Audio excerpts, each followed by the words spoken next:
centre d'accueil, j'étais malade. Et ma fille, ça ne marchait pas pour elle non plus. J'étais angoissée. Je ne dormais pas. J'étais à limite dépression. J'ai même pensé au suicide parce que j'ai dit que bon, s'il faut arriver là, parce que après, quand j'ai pensé que bon, que je vais perdre tout ça, j'ai dit bon, eh ben, vaut mieux en finir. Et le problème de ma fille, après, c'était ma fille. Après, c'est arrivé l'histoire de ma fille. Avec une licence et un DUG, fini les études et tout, prête pour travailler, elle ne voulait plus travailler. Elle voulait, c'était des amis, se promener, ne rien faire. Son père n'acceptait pas. Moi non plus. Parce que déjà, j'avais moi, ma situation et elle. Les problèmes chez moi, c'était toujours l'affrontement, toujours des paroles blessantes. Elle me disait, moi je répondais, son père intervenait. Tous les jours. Et là, j'étais mal. Le lendemain, j'appréhendais encore la journée, le lendemain, parce que c'était pareil, parce qu'elle était là. Elle ne bouge pas, elle ne regarde pas, elle ne fait rien, elle est là. Et quand je la vois, ben, ça n'allait pas, puisque je ne comprenais pas. Alors, j'ai rencontré une copine que je n'avais pas vue, ça fait très longtemps. Je lui ai expliqué, parce que maintenant il fallait parler. Et là, elle m'a dit, bon, eh bien, viens, je t'emmène. Je suis arrivée au centre d'accueil. Je suis arrivée une semaine avant la campagne d'Israël. Je ne connaissais pas. J'entendais, j'ai vu les témoignages. Et là, j'ai dit, bon, ben, celui-là, c'est pour moi. Et là, j'ai continué, je faisais toutes mes chaînes de prière. Lundi, mardi, toutes les chaînes.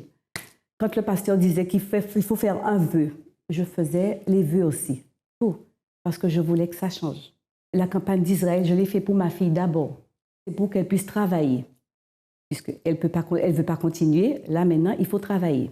J'ai dit que maintenant, je suis fatiguée avec cette situation. Je ne peux plus tenir. Je ne peux pas. Chez moi, c'est un problème. Quand je mange, quand je dors, c'est pareil. Alors maintenant, je fais. Et je verrai, si les témoignages, dans les témoignages, je vois tous les résultats, ça marchera pour moi aussi. Et là, je me suis lancée. J'avais des bijoux de famille. Et mes bijoux à moi, je lui ai donné à elle-même. Je lui ai dit, bon, tu vas vendre. J'avais un livret, j'ai tout pris. Le troisième jour, je n'ai pas attendu, hein, le troisième jour où j'avais pris l'enveloppe, j'ai tout mis dans l'enveloppe. Et pendant toutes les semaines ou tous les jours où il y avait les clameurs, l'enveloppe était là, j'allais clamer pour demander à Dieu de changer cette situation. J'ai pu avoir un stage. Je suis partie ici, à Dunkerque. J'ai fait une formation. J'ai trouvé du travail. Tout allait. Tout le reste, ça marchait normalement. Et j'ai repris des forces parce que j'étais pas bien. Mais à travers la campagne, ben, la campagne, Dieu a béni ma fille, la vie professionnelle. Moi, la santé, la vie professionnelle, elle a eu son concours, elle est aux impôts, bien payée, prime sur prime, tranquille, tout va bien. Elle est à l'église. La campagne d'Israël a changé ma vie, a changé la vie de ma famille, a changé la vie de mon enfant, a tout changé, tout changé. J'ai reçu que des bénédictions. Ma santé, ma joie de vivre, tout, Victorine, je ne suis plus la même personne. J'ai trouvé du travail, j'ai fait une formation qui n'avait rien à voir avec ce que je faisais. J'ai trouvé du travail, je suis bien rémunérée, tout va bien aujourd'hui, Victorine va bien, tout va bien, grâce au sacrifice. Pour le centre d'accueil, j'y suis et je reste, c'est tout. Toute ma vie, c'est le centre d'accueil. Le sacrifice, la prière, tout. La bénédiction. Bonjour à tous, soyez bienvenus à cette émission. Notre vie, la vie de l'être humain, dépend de l'énergie qu'il reçoit. Si nous recevons l'énergie négative qui nous amène aux échecs, à la tristesse, à l'angoisse, au suicide, à la dépression, oppression, notre vie c'est ça. Notre vie c'est d'échec en échec. Si nous sommes dirigés pour l'énergie positive, l'énergie qui nous donne force pour suivre, l'énergie qui vient du Créateur, là, notre vie change complètement. Nous allons écouter aujourd'hui un témoignage d'une personne qui vivait sous l'énergie négative, l'énergie des échecs, des problèmes, et qui aujourd'hui est là pour raconter son histoire. Écoutez. Avant d'arriver au centre d'accueil, ma vie était une vie, je dirais, une vie, j'avais pas de porte de sortie, une vie désêtre, une vie non construite. Déjà, dans ma situation professionnelle, j'avais pas de diplôme, j'avais pas de maison. Bon, j'avais un toit pour vivre, mais j'avais pas vraiment une maison comparée à celle que j'ai aujourd'hui. Et puis, j'avais aussi des problèmes dans ma vie personnelle. J'ai passé par des moments très difficiles dans ma vie personnelle et également, même aussi dans ma vie de famille, j'ai connu des moments très, très, très durs. Oui, à un moment, quand je suis arrivée en France, dans un premier temps, je n'avais pas mes papiers. Et je suis restée pendant entre 4 ans, à peu près avant d'avoir eu mes papiers. Et quand j'ai eu mes papiers, la seule chose que je faisais, c'était des petits boulots un peu par-ci, par-là pour survivre, mais sans rien de plus dans la vie. Oui, parce que à un moment, quand j'ai voulu venir en France, et j'avais pas mes papiers également, mais j'ai connu quand j'ai vécu avec ma mère, parce que je grandis plus avec mon père que ma maman. Quand j'ai connu ma maman, et on était à 5 dans la famille, et tout le monde avait leurs papiers, il n'y avait que moi qui n'avais pas mes papiers. Du coup, en étant plus jeune, je ne pouvais pas aller à l'école, je ne pouvais rien faire, je faisais que dormir, lever, être là dans la maison sans plus. J'avais pas une haine, non, mais j'avais comme une impression que je me disais que, personnellement, j'en voulais quelque part à ma mère. Parce que je disais que, pour moi, j'avais comme l'impression qu'elle avait commencé quelque chose, qu'elle n'avait pas fini. Parce que je savais qu'elle pouvait, si elle avait fait plus, ma vie aurait été différente. Mais bien que elle a fait ce qu'elle pouvait, mais j'estimais qu'elle pouvait faire plus. Et quand je voyais qu'elle ne faisait pas plus, et que les enfants avançaient déjà, allaient à l'école, faisaient des trucs, et moi j'étais tout le temps là, donc au fond de moi, j'avais comme une sorte de haine envers elle en quelque part.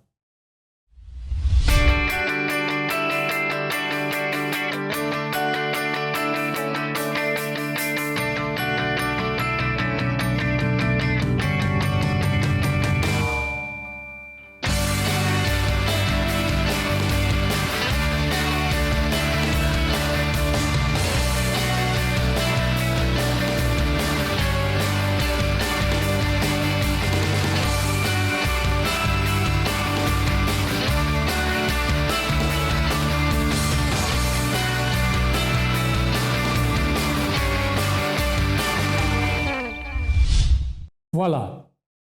Elle était dirigée pour l'énergie négative, n'est-ce pas? Quel était le problème qu'elle avait? Comment nous savons qu'elle était dirigée pour une énergie négative? Parce qu'elle était la seule de sa famille qui n'a pas reçu le papier. Elle ne pouvait pas suivre les études. Quand elle a eu finalement ses papiers, elle avait un grand manque de confiance. Elle n'arriverait pas à avoir son travail. Elle avait des problèmes de logement. Elle vivait dans un studio insalubre avec sa fille. Elle avait la haine envers sa mère, car pour elle, sa mère était la responsable de ça. Bon, je vais vous dire une chose.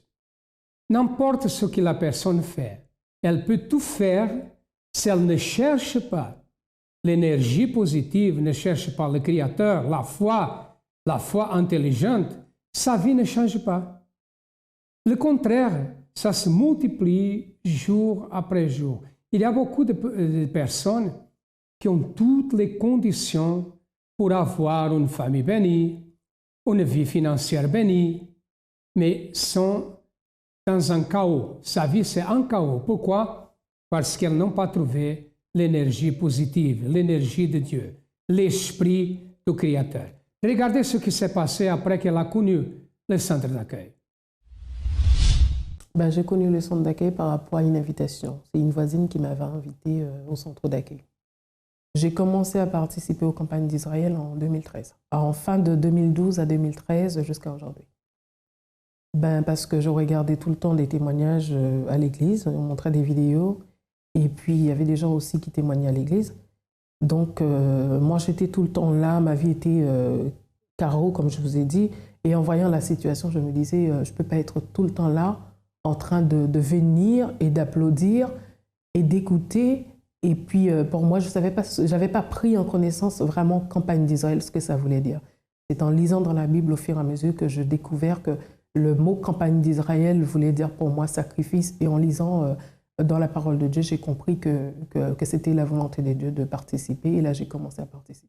Ça représentait pour moi beaucoup de choses, parce que à chaque fois que j'avais fini de faire une campagne d'Israël, j'avais l'impression que c'est comme si j'avais une force. Je pouvais aller là où j'avais peur d'aller. Je pouvais demander à Dieu ce que je ne pouvais pas lui demander avant. Je pouvais, je pouvais faire des démarches, je pouvais aller quel que soit dans mes rendez-vous administratifs, mais sans douter. Et j'avais retrouvé également une confiance en moi pour franchir des étapes dans ma vie. Ben, aujourd'hui, j'ai une vie totalement différente par rapport à celle que j'avais avant. Par la grâce de Dieu, si je commencerais, je dirais, je puis avoir une maison, parce que j'étais dans un studio de 21 mètres carrés. Ben, le travail, dans un premier temps, j'ai toujours travaillé depuis que j'ai pu avoir mes papiers. Même avant, hein, j'avais l'opportunité, le moyen de survenir petit à petit à mes besoins. Mais c'était des petits boulots. Et puis à un moment, j'ai voulu faire une formation, essayer de faire quelque chose pour avoir une stabilité professionnelle. Et c'est à ce moment-là également que de janvier, je parle toujours de l'année 2013, et j'ai commencé, je voulais quitter mon poste pour aller faire une formation. Ça a été dur parce qu'à un moment, ils ont voulu que je démissionne. C'était pas facile. Mais en faisant des chaînes de prière, je parlais au pasteur Raphaël également, qui me conseillait, qui me disait restez dans la prière en déterminant, je puis avoir, ils m'ont pu donner mes documents nécessaires et je puis suivre ma formation. Actuellement, j'ai mon diplôme et je travaille dans le domaine où j'ai toujours voulu travailler, même en étant plus jeune. Ben, personnellement, moi, je dirais pour moi, le centre d'accueil représente beaucoup parce que je connais d'autres assemblées avant de venir au centre d'accueil. Et j'arrivais pas à suivre. En fait, j'arrivais pas vraiment à savoir quand Dieu me parlait, quand Dieu existait, enfin, qu'est-ce que Dieu me demandait de faire. Et c'est en venant exactement au centre d'accueil que j'ai compris, que j'ai appris vraiment à faire la volonté de Dieu, à aimer Dieu. Et pour moi, le centre d'accueil représente pour moi, je dirais, ma porte d'ouverture pour aller vers Dieu. Voilà, une vie complètement transformée, n'est-ce pas? Et au début, il avait des difficultés parce qu'il avait les choses du passé, mais à partir d'un certain moment, elle a commencé à pratiquer une foi solide, à pratiquer la foi, parce que la foi n'est pas seulement dire « je crois ». Pratiquer la foi, ça veut dire avancer. Et elle a participé d'une campagne d'Israël. Elle a déterminé, Dieu va changer ma vie. Parce que j'ai écouté beaucoup de témoignages, il va faire la même chose dans ma vie. Et voilà, aujourd'hui, elle est une autre personne transformée, elle a de confiance, elle a sa maison, elle a tout cela. Pourquoi? Parce qu'elle a pratiqué une foi intelligente. Aujourd'hui, elle est dirigée pour l'énergie positive, pour l'esprit du Créateur.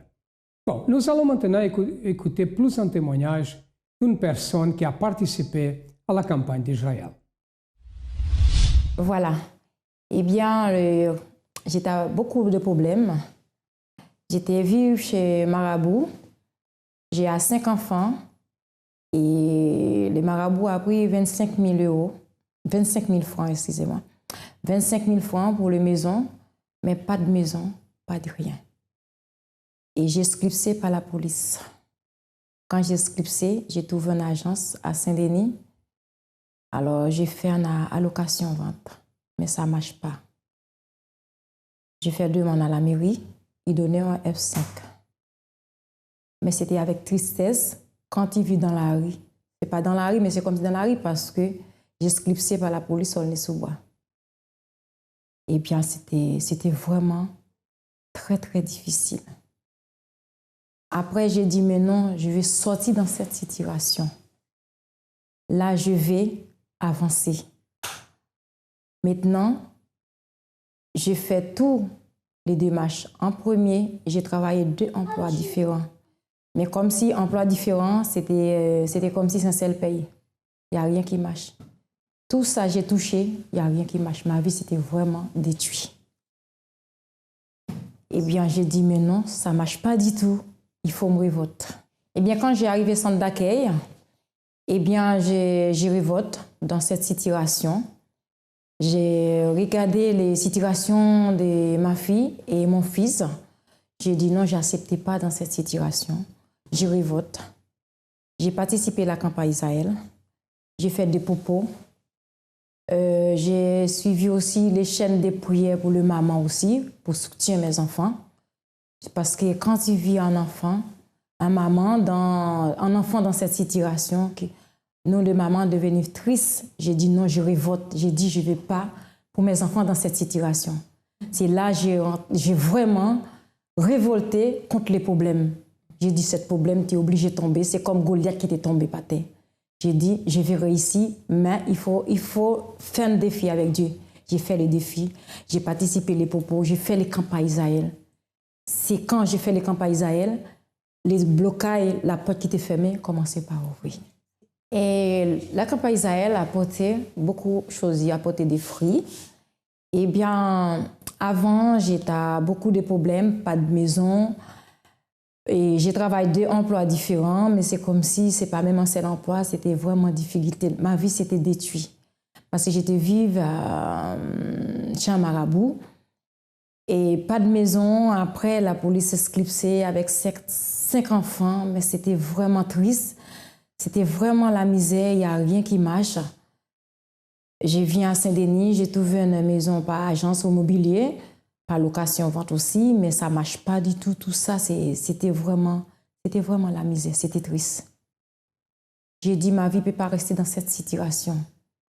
J'ai vu trop triste, trop la misère. Là, je révolte. J'ai participé parce que la première fois j'ai arrivé et pour faire les campagnes Israël, c'est la première fois que j'ai lancé les campagnes Israël. J'ai dit non, ma vie avancer. Je ne connais pas comment pour je faire. J'ai dit, Seigneur, donnez-moi une direction parce que moi, je ne sais pas qu'est-ce que je vais faire dans ma vie. Et j'ai révolte contre cette situation.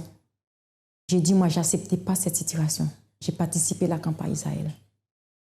Eh bien, et quand j'ai participé à la campagne Israël, ma vie, ça change complètement. Et ma vie s'est changée complètement. Ma vie changée. Et à cause de la campagne Israël, j'ai un F5. Maintenant, au lieu de F5, maintenant, je vais passer les propriétaires pour le pavillon F5 aussi. J'ai dit, moi, je ne vais pas, je révolte. J'ai fait un deuxième campagne Israël. J'ai dit, moi, je ne vais pas rester. C'est une maison l'État, je ne vais pas rester dans le loyer. Moi, je vais devenir le propriétaire.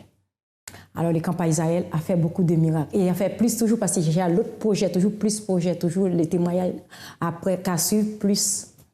Et mes enfants, ça fait un deuxième campagne Israël, j'ai participé. Il y a ma fille qui n'arrive pas pour réussir son diplôme pour faire les magistrats. Eh bien, à la campagne Israël, j'ai fait, eh bien, elle a réussi son diplôme. Et la deuxième, c'est mon fils, il n'arrive pas à trouver le travail. J'ai fait les propos et j'ai fait toute cette campagne Israël, j'ai participé dans tout. À chaque campagne Israël, j'ai fait pour un enfant, parce que j'en ai plusieurs enfants, j'en ai 6 enfants. À chaque campagne Israël, j'ai fait ça. Si j'ai fait un propos, j'ai dit ça, c'est pour tel enfant. Eh bien, il réussit quand il s'est arrivé. Il téléphonait par téléphone, et le monsieur, quand il est arrivé, le chef a dit, c'est comme s'il prenait avec 2 bras et comme s'il connaissait cet enfant. Mais là, mon fils a demandé, mais je ne sais pas, maman, comment ça s'est fait. J'ai dit, c'est le miracle de Dieu. Parce que quand j'ai à la foi, quand je crois en Dieu et la campagne Israël, c'est pour ça que j'ai annoncé la personne qui ne connaît pas faire la campagne Israël, j'ai donné conseil et lancé parce qu'il y a des miracles. 25 000 heureux, c'est beaucoup, n'est-ce pas? Oui, mais il y a des gens qui font ça. pour le tromper. Elle a été trompée. 25 000 euros. Quand elle était dans une difficulté, elle cherchait sa maison, cherchait une maison pour louer. Et sa vie était détruite. Elle était endettée. Mais grâce à la pratique de la foi intelligente, à la campagne d'Israël, au centre d'accueil, aujourd'hui, elle a son propre pavillon, hein? Elle a sa propre maison, elle a sa propre vie, elle est une personne prospère, elle est une personne complètement transformée. Et votre vie peut changer aussi si vous cherchez le centre d'accueil le plus proche. Écoutez plus de témoignages. Qu'est-ce que Dieu a fait dès que vous avez sacrifié sur l'autel du Dieu vivant? D'abord, il a guéri ma mère. Ma mère qui était finie cette année-là, que j'ai fait le marabout. Vous avez fait le sacrifice ici. Oui. Qu'est-ce que Dieu a fait? Oui, d'abord, guéri ma mère complètement et après moi, parce que j'ai cherché la guérison de ma mère. Mais après moi aussi, j'ai été guérie. Toute ma famille, Dieu a entendu donner des réponses par rapport à toute ma famille. Aujourd'hui, grâce à Dieu, Dieu me répond toujours. Ok, le feu est descendu. Merci beaucoup. Et vous, madame? Dieu a apporté beaucoup dans ma vie. Sur le plan professionnel, j'ai eu mon CDI. Je viens de signer vendredi, c'est-à-dire avant-hier, j'ai signé mon contrat de logement. Et sur le plan personnel, moi-même, j'étais le genre de personne très, très colérique. Mais depuis, je suis calme. Il suffisait qu'on me passe un coup de fil depuis le Cameroun, que je tremble dans la maison comme feuille morte. Aujourd'hui, je suis à 37 degrés Celsius. Amen. Grâce à Dieu. Hein? L'autel du Dieu vivant. Et vous, madame? Vous sacrifiez sur l'autel du Dieu vivant depuis combien d'années? 20 ans. 20 ans? 20 ans. Et dans 20 ans... Qu'est-ce que Dieu a fait? Beaucoup de choses? J'ai fait beaucoup de choses. Toutes les fois que j'ai sacrifié vraiment, que je me donnais mon tout dans l'hôtel, Dieu me répondait. Vous avez un appartement, c'est vous qui avez rendu témoignage ici? Oui, j'ai un appartement que Dieu m'a béni. La dernière fois que j'ai sacrifié vraiment, c'est pour mon mariage, que mon mari, il marquait 3 fois mon mariage et no dernier jour, il m'a dit, non, je ne vais pas se marier. Et c'est a fogueira sainte de Poço de Jacob. Le veau de Jaboc, n'est-ce pas? Jaboc, oui. Oui, en Jordanie que j'étais là. Oui, j'ai sacrifié mon tour dans l'hôtel. Qu'est-ce que tu as fait? Et je suis mariée. Ah, vous êtes mariée? Ok, que Dieu vous bénisse, beaucoup de choses. Vous, madame? Je suis arrivée au centre d'accueil, j'étais sans abri, je faisais le 115, mais c'est là, Dieu m'a béni. Vous vous sentez bien? Oui, j'avais pas de papier, j'avais pas de maison, mais grâce à Dieu, j'ai maintenant ma carte de résident, et puis j'ai la maison, j'ai un CDI, maintenant ma vie a changé. Vous, madame? Oui, depuis que je suis arrivée au centre d'accueil, Dieu a fait beaucoup pour moi. J'ai pas de travail, j'ai mal tout le temps. Je suis venue, j'ai reçu la prière, j'ai fait toutes les chaînes de prière et puis Dieu m'a délivrée. J'étais opérée et ça s'était bien passé. Et après, j'ai eu un travail, même quand je ne suis pas en CDI, mais j'ai un travail quand même. Dieu a fait plein de choses pour moi. Et mon fils voulait un logement, ils ont trouvé. Et ma fille aussi, la famille est bénie complètement. Ok, ça fonctionne. L'hôtel de Dieu vivant fonctionne. Et vous, qu'est-ce que Dieu a fait? Alors, il n'a fait rien dit. Oh, ben si, il a fait. Oui. J'ai dormi ici j'ai dormi dans le 115. Aujourd'hui, j'ai mon appartement. J'étais sans papier dans ce pays. Aujourd'hui, j'ai reçu ma nationalité. J'ai mon travail en CDI et la lutte continue. Voilà. Okay. Amen. Beaucoup. Ça fonctionne. Et vous? Bon, je ne dormais pas. J'avais la chaleur pour tout le corps. Maintenant, là, je dors. J'ai maintenant eu le travail. J'ai eu la nationalité. Mais avec mes enfants, avec ma femme aussi. Ok. Fonctionne l'hôtel. Quand je suis arrivé au centre d'accueil, j'étais un cadavre. C'est le thème que je dis, ambulant. Et donc, par rapport au sacrifice du passé, de liens de famille, et donc ça s'est perpétué dans mes enfants aussi. Je veux vous dire, ces enfants à l'école étaient même interdits d'aller à l'école, n'est-ce pas? Ils étaient interdits d'aller à l'école, tous, c'est-à-dire ceux qui étaient malades, et celles qui n'étaient pas malades. C'est-à-dire, j'avais mes garçons autistes et mes filles.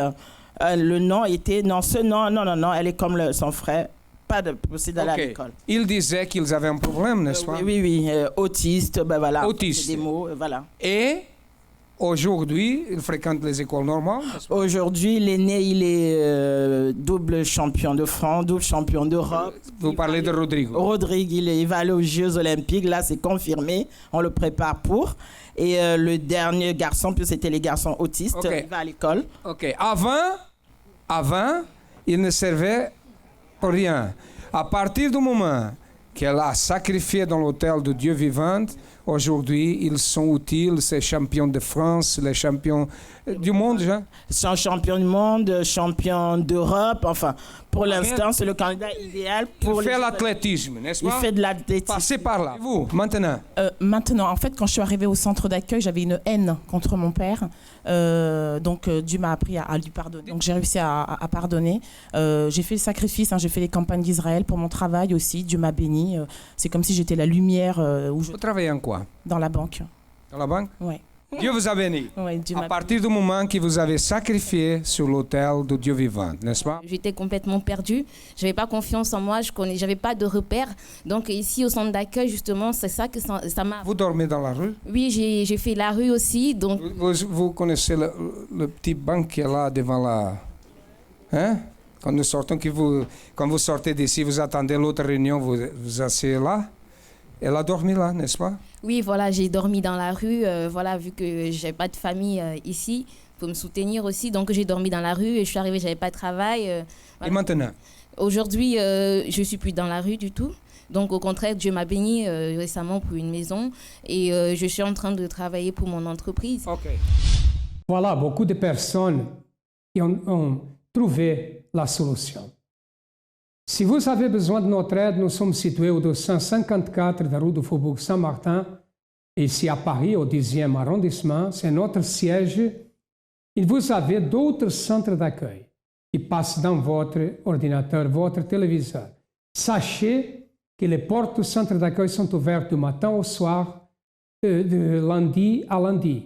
Nous ne fermons pas, nous fermons pendant la nuit seulement.